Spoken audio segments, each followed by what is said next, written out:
The RP comes with EZWrite, BenQ's cloud-based whiteboard. It replicates the look and feel of a traditional whiteboard and is packed with features designed for active learning.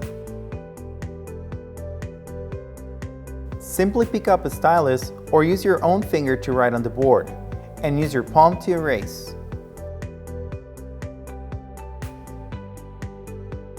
Teachers can conveniently import images and documents from the display's internal storage, USB drive, or cloud storage, and place them directly on the whiteboard.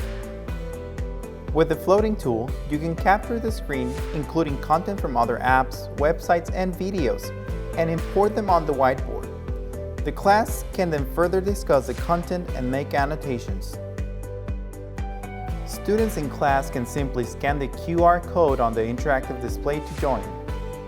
Teachers can select broadcast mode to share the board, or enable co-creation mode to let students add content.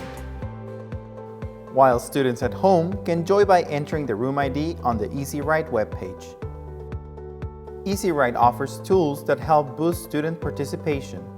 Team Post, for example, allows you to host competitions between students. There are also other tools that make for convenient teaching. As the whiteboard begins to fill up, you can simply add new pages to continue your lesson without having to erase the board and disrupt the flow. You can even change backgrounds or the order of the pages. To help with learning retention, teachers can export the whiteboard or record the lesson and share with the class so that students can watch and listen on their own time. Since students no longer need to take notes, they can focus more on the discussion during class. As you can see, EZWrite is much more than just a whiteboard. It lets you customize your lessons, access your cloud storage, import teaching materials, and give your students a more immersive, hands-on learning experience.